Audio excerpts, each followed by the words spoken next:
Let's see what Mr. Ian Hazzikostas have for us today. I love these fucking developer updates. In 7 weeks, brave heroes of Azeroth will venture into the Shadowlands to confront the forces of the mysterious jailer and discover the nature of Warcraft's afterlife. As our development shifts from implementation of new designs and content towards polish and tuning of the world we have crafted, I would like to offer a roadmap for what to expect over the coming weeks on our beta servers. Introducing 9.0.2. First, on a technical note, players paying close attention to the beta client may notice that this week's update bears the designation 9.0.2.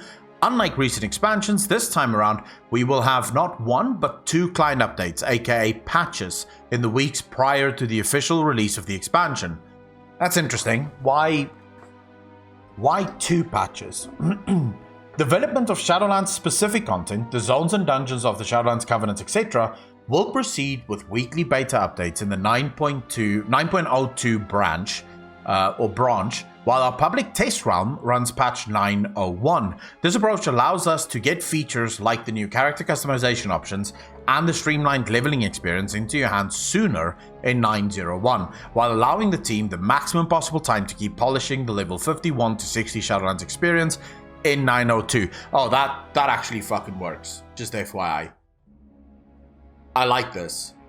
In previous expansions, whenever pre-patch rolls round, any changes that Blizzard then needs to make to the beta means that it has the opportunity to break shit on the pre-patch because obviously you're not yet rolled over. So I kind of like the fact that they've split it to give them even more time to polish it. So people that's been a little bit weirded out by it so quick, please remember that there's still a month, almost 2 months at this point still, before the game launches, so that's pretty good. Alt leveling. As we first announced at BlizzCon last year, while everyone's first trip through the Shadowlands is driven by a linear narrative campaign that grants access to endgame features such as Covenant, right now alt leveling doesn't work, at least not, we'll see what Ian says here, because I haven't gone through this, but right now, if you level your alt, the world doesn't scale. So you're like, I don't know, fucking wrecked. World quests and more, we want to offer players who are leveling alts a more flexible experience. We have had a version of that experience available in beta for the past few weeks, as alts select their covenant immediately upon first arriving in Erebos, and then can tackle the 4 zones in any order they choose. This did not work for me as of about 2.5 weeks ago still. I couldn't do this, because even when I went to Ardenweald, the world would still be at level 85. So at level 55. So I'm level 51, and I'm fighting characters or creatures at level 55, which just doesn't work. However, we've received a couple of points of feedback that have led us to refine this approach. First, a number of testers felt like they weren't necessarily ready to pick a covenant right away on a new class, and wish they could replay the narrative arc that let them test drive each of the active abilities along the way. Second, even for players who were familiar with the overall story by that point, it felt confusing or wrong to play through portions of some zone campaigns out of order or while already a member of a covenant, example doing the main Revendreth arc while already being a member of Ranathal's Venthyr. Now, I will say I agree with this. Personally, the questing doesn't take that long. So just for anyone that might have been worried about this, questing really doesn't take that long in the Shadowlands. You get to max level rapid quickly. It's going to take you less than 10 hours to level to max. If you really push it, less than 8. Right, so to get to max level, really not a hard fucking ask. Not only that, but there's areas in Bastion, for example, where you're doing the storyline. They're talking to you as if you might join their covenant, even though you've already joined a covenant. And that just really feels like it's shattering the fourth wall quite a bit. So I like the fact that Blizzard is taking some kind of look at this. In this week's build, alts emerging from the maw for the first time will be met in Erebos by the mysterious Fate Scribe, who now offers an explicit choice between replaying the narrative arc as first-time characters experience it, or following the threads of fate to their inevitable conclusions and beginning the journey at a point following the climactic events at the end of the Revendreth story. Characters choosing the latter option will enter the Shadowlands in a state where the entire narrative campaign has already been completed, with new bonus objectives available in locations that were previously central to the campaign. Lucrative zone-wide objectives for each of the 4 zones will provide additional structure while allowing alts to roam the Shadowlands as they prefer, earning gear and experience through their choice of a zone's side quests, bonus objectives, world quests, dungeons, or rares and treasures. This is insane! This is insane! So effectively, Blizzard isn't even asking you to redo the questing. Once you've done it on your main character and you've seen the story from the Shadowlands, you can tell the Fate Scribe, hey, I've seen the story, don't care about it. And the Fate Scribe says, alright, no problem. You've completed the story, go out in the open world. Go do whatever the fuck you want to do to get to max level. You don't have to do any quests. You don't have to touch a single quest. You can grind your way to max level by just doing bonus objectives, dungeons and shit. Yes, please. Blizzard, good fucking job. Brilliant job. Our goal with this alt experience remains offering more flexibility than ever before on repeat playthroughs, while also allowing alts to begin making progress towards their endgame goals, earning anima for their Covenant's Reservoir, or catching up on Renown so that they can hit the ground running when they reach 60. We look forward to hearing feedback.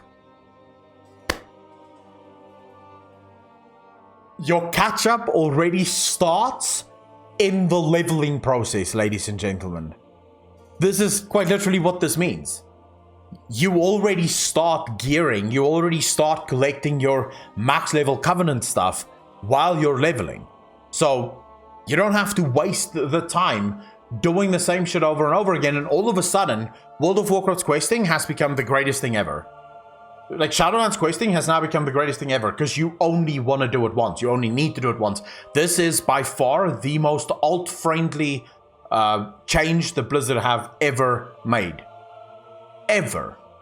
Torghast progression. A number of players in the past couple of months on beta have raised concerns about what seemed like an excessively lengthy introductory questline in Torghast, which is real. It takes a while to get through the introduction quest chain, which at their worst could feel like 5 or 6 successive tutorials that had to be completed before players could access the real feature. In a coming build likely next week, we're restructuring the way Torghast is unlocked, such that players can gain full access to the main wings of the tower after completing just a single introductory run that also grants access to the Rune Carver. The remaining quest to locate and rescue Jaina and Thrall will be incorporated into a larger questline that spans the 6 main Torghast cell blocks, reward legendary crafting materials, and eventually unlocks the Twisting Corridors section at its conclusion. Again, let's put our hands together for Blizzard once again, taking feedback that is constructive, that people have been kind of, I guess you could say people have been very vocal on this issue. Torghast is a lot of fun. The problem is getting into Torghast takes a while, and it's the same shit over and over again until you can actually do the nice things within Torghast. So being able to just enter in it after you've been introduced to it really is a good step. It's a step in the right direction, which I think Blizzard is truly showing that they're listening to community for the first time ever. Speaking of Twisting Corridors, as we finalize tuning, Twisting Corridors should come into its own as the challenge mode wing of Torghast, offering 18 floor runs at a higher level of difficulty than the rest of Torghast, with cosmetic rewards for clearing certain thresholds. Loving this. I like the fact that Blizzard is kind of looking at this as the challenge mode, which brings back Mage Tower, right? This is what Blizzard is going for with these, with the Twisting Corridors, is to bring back that Mage Tower feel where you know it's difficult, it's fucking hard, but if you can get to the maximum, you'll be able to unlock some pretty cool rewards. Covenants. Now, here's where we get into what I think is important. Covenants are the centerpiece of Shadowlands and have been the subject of passionate discord across the community over the past weeks, you don't say. which has been mirrored by discussion and debate within our team. From the system's first conception, selecting a covenant was crafted to be a weighty decision, shaping a character's abilities, cosmetic rewards, and access to the endgame story arcs and sanctum systems.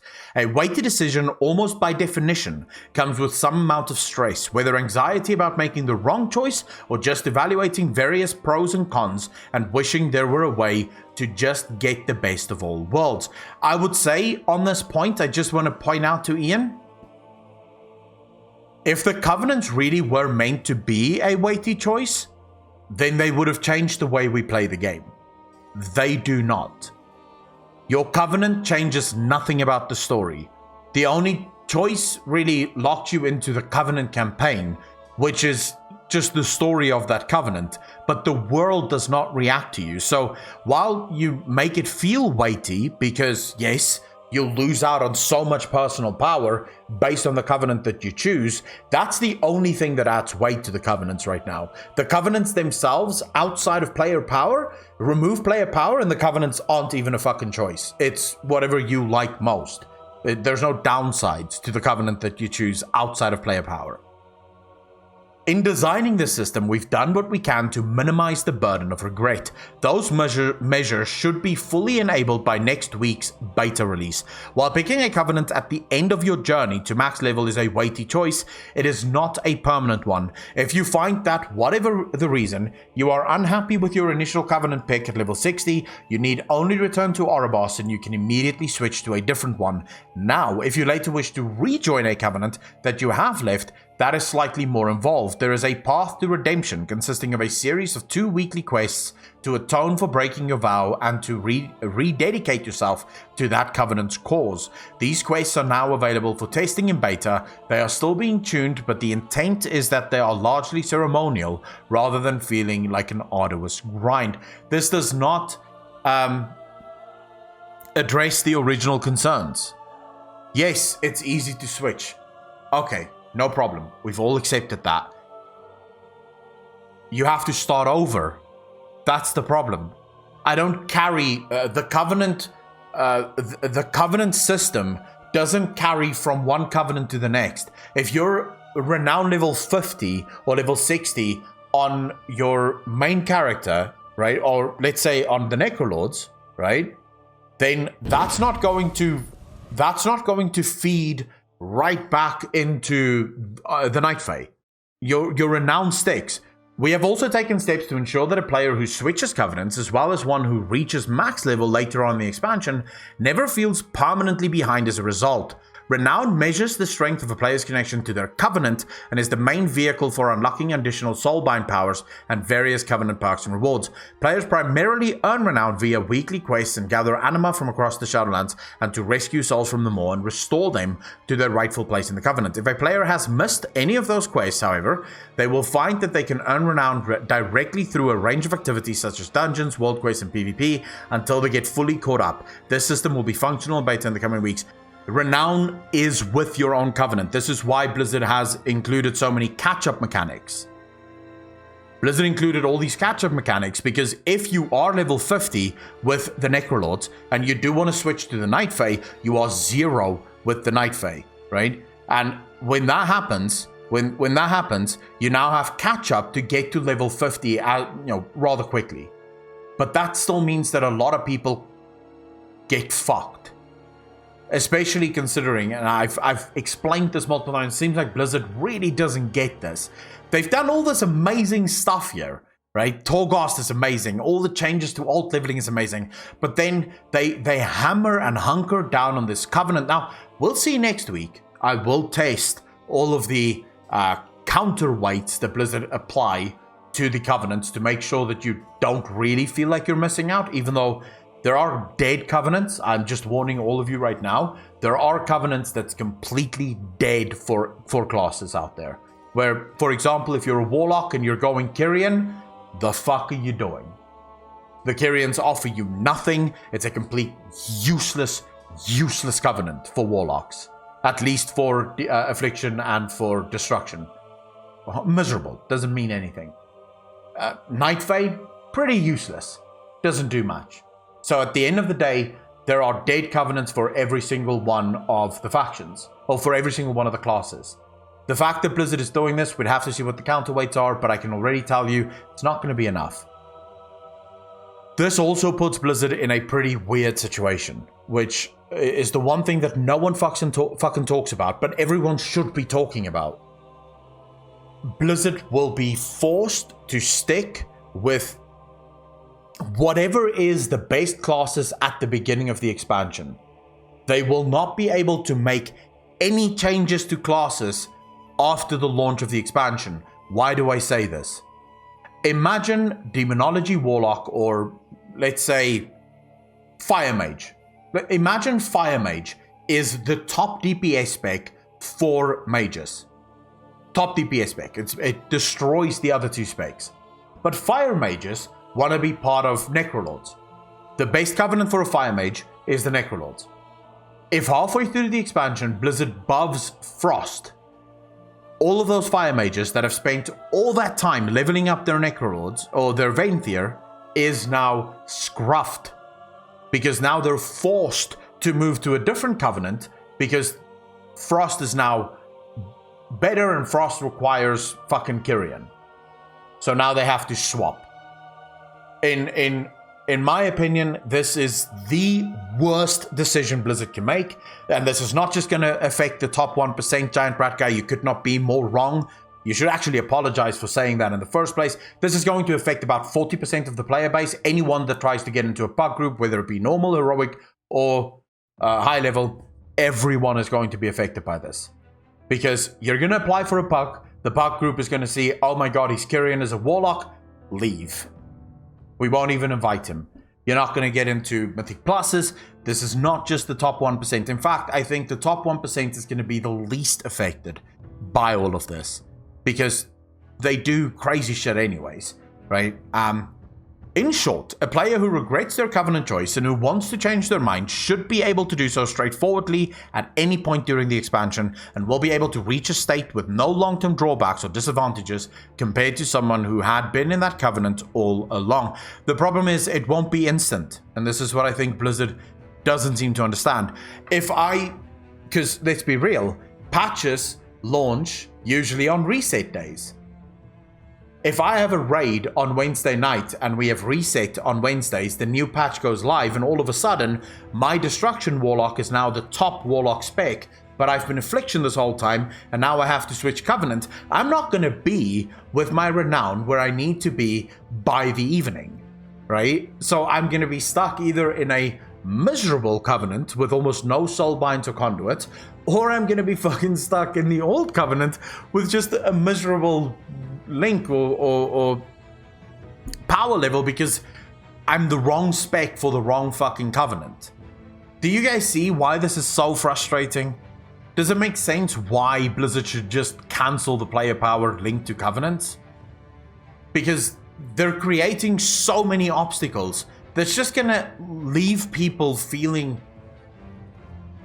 miserable half the time. And Giant Rat Guy, what you said there actually proves my point, not your point. Just FYI. Imagine playing a class. This system is the one system that destroys playing a class. Because just in Warlocks, Destruction Warlocks and Affliction Warlocks want the Necrolord Covenant. Demonology does not. So imagine playing a class.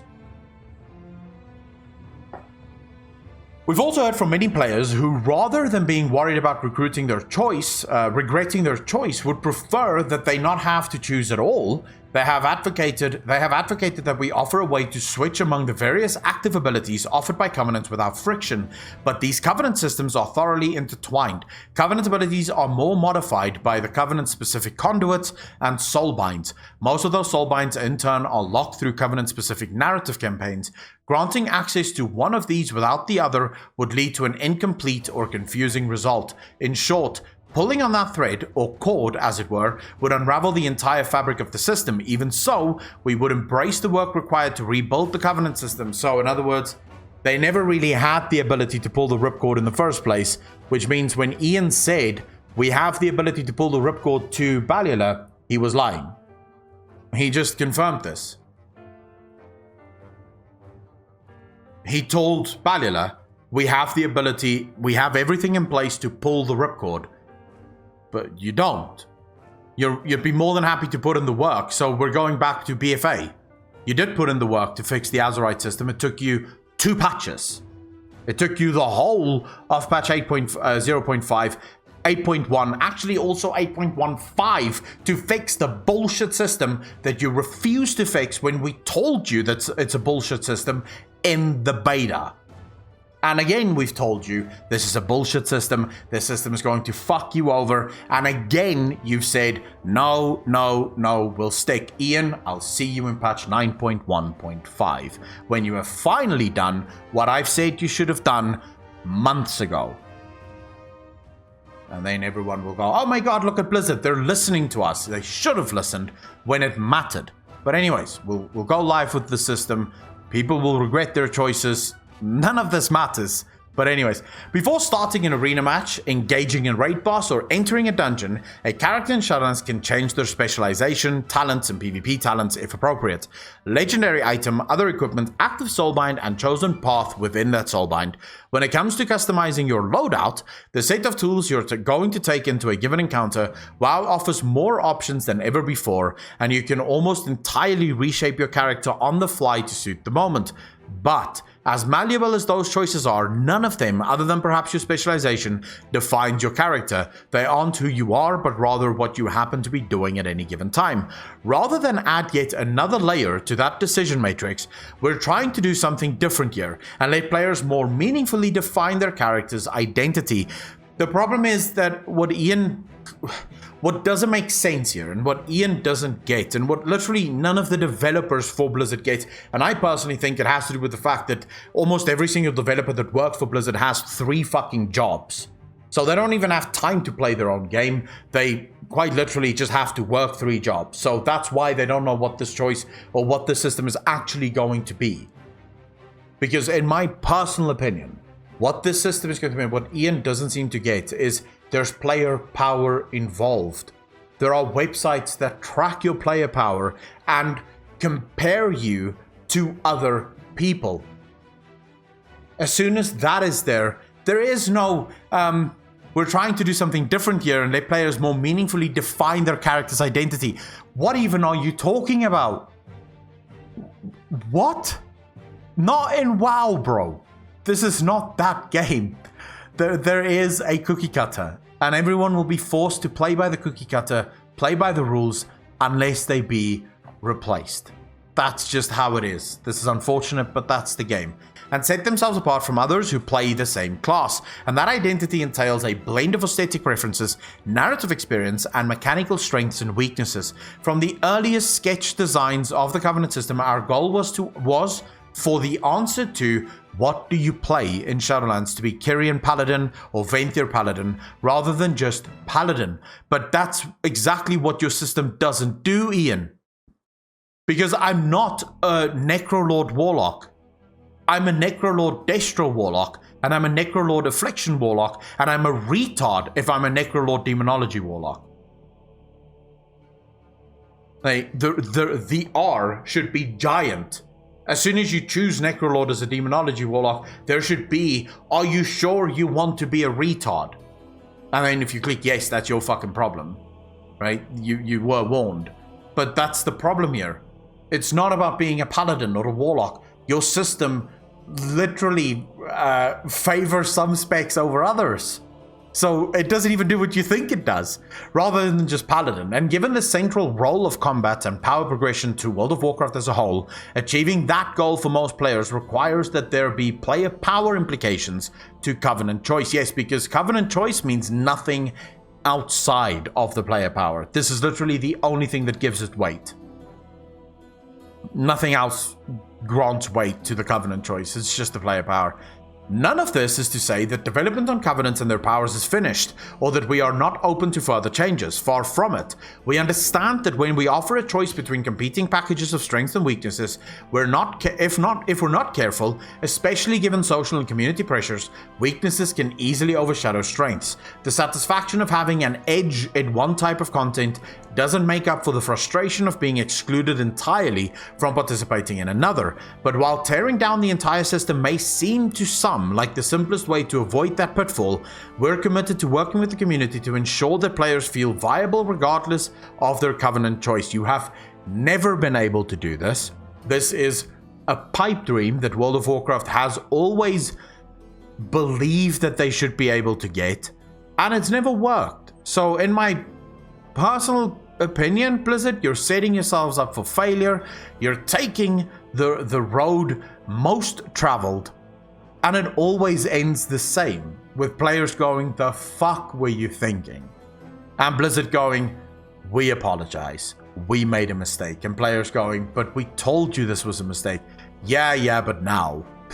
Anyways, if you really want to go Carrion as your rogue, but can't justify it because every guide currently says that the Necrolord's rated bond spike is too good to pass up, or if an otherwise appealing Covenant has benefits that seem irrelevant in PvP, those are exactly the sorts of imbalance we want to fix, and your feedback is essential to that process. In the coming weeks, we'll be doing numerical tuning, making changes to underlying ability designs when needed, and potentially leveraging Covenant-specific conduits if a Covenant needs some targeted shoring up to ensure that they're viable in a particular type of content. As our combat team shifts its focus primarily to tuning, we'll be rolling those changes out to beta servers ASAP for further testing and iteration. I'd be very much interested to know if Blizzard can tune this, because there's, in my opinion, a bunch of things that Blizzard doesn't seem to think about in all of this, and it also has to do not so much with the player power of individual abilities, but the use case scenario of individual abilities. So let me make this, let me explain it like this. I love the Necrolord Covenant, and the reason for it is the Necrolord Covenant ability enables my abilities as an Affliction Warlock. It increases the damage of my Drained Soul by 200%. That's why I love it. The Kyrian one, the Vainthier one, and the Night Fae one doesn't do, well, the Night Fae one does allow me to drain life from multiple targets, but that's useless. So those two don't do that, right? They don't actually enable the rest of my class. They're just pure damaging abilities. And I say, all right, great. They do a bit of damage when I click the button, but they don't do anything apart from that.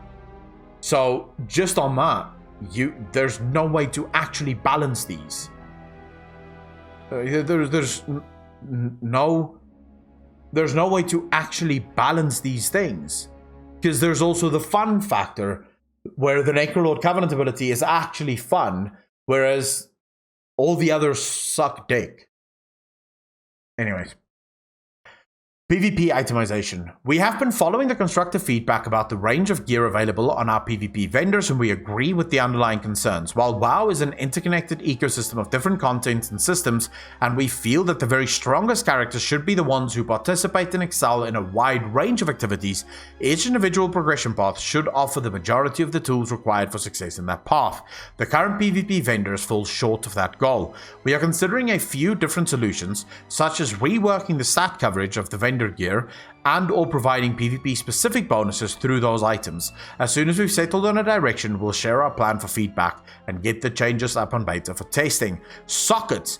While we eliminated Warforging and Titan Forging in Shadowlands, with the goal of increasing clarity and player agency over rewards, the question of how to handle sockets was not quite as clear cut.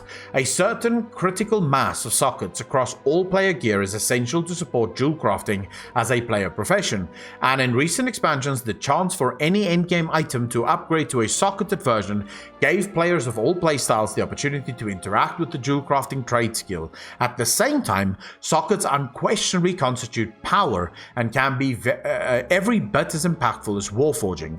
Trying to balance balance these considerations, the approach we've settled on for Shadowlands is to keep sockets as a random item property, but to allow players to add sockets to their items via a consumable sold by Venari in the mall, similar to gouged eyes in the recent Visions of N'Zoth update. This way, all players can take advantage of gems, and seeing a socketed item drop offers a short-term efficiency advantage, but in the long run, competitive players can still make steady progress towards a best-in-slot gear setup without relying on an additional layer of randomness. Finally, and this is a good thing, by the way, I am loving this change. So, we just got from a miserable portion of this blog to a good portion. I like this. I like the fact that you'll be able to buy a socket if that socket doesn't drop. So if you don't get the gear drop with the socket, you can simply buy a socket and place that on the gear, which I think, in my opinion, works perfectly fine. And it gives everyone the ability to not have to grind unless they absolutely want to. So good change, Blizzard. Absolutely good change. Finally, in order to limit the total impact of gems and the power gap between players with full sockets and those without, in Shadowlands only helms, rings, necks, braces, and belts can have a socket randomly generated or added by Venari. These changes should all be active by next week's beta update. Again, loving this. It means that yes, you'll be grinding, but you'll only be grinding for, what is it? 1, 3, 4, 5, 6 items, right? You'll only be grinding for 6 items to get sockets on them, and you have the opportunity for it to drop with a socket. And remember, there's no Titan Forging, Wall Forging, so when that item drops, it drops, and that's it. The one thing all the above topics have in common is that they have been driven by your passionate feedback throughout the development process, which has helped shape the game for the better over the course of the past year. And a special thanks to all the testers reporting bugs on beta. We've already fixed thousands of issues based on your reports and are continuing to work through those reports as we aim to make Shadowlands the best experience it can possibly be when it arrives on October 26. You're very welcome, Ian, but I do have to just reiterate the following. Change the fucking covenants. Entirely change the covenants. Everything you said about the covenants is complete bollocks. It's not going to work. I don't think it's going to work the way that you think it's going to work. And this is going to be a giant mess. But based on the fact that they have already said they're willing to put in the work, we now have actual evidence, or it's been confirmed. The covenants will not change before Shadowlands goes live. The covenants will most likely change by 9.1, 9.15 is when we'll see the better covenant system, as all of us have said it should look, right? But I'm not going to be too harsh on Blizzard in this regard, because I think there is absolute reason to say, hold up, let's see what happens. Let's see how Blizzard wants to balance these covenants. I just think I don't think it can be balanced. That's my personal opinion. But anyways, yeah, can't be balanced. At least not from where I sit. But I'd love to hear what you guys have to say. So, yeah, what do you think?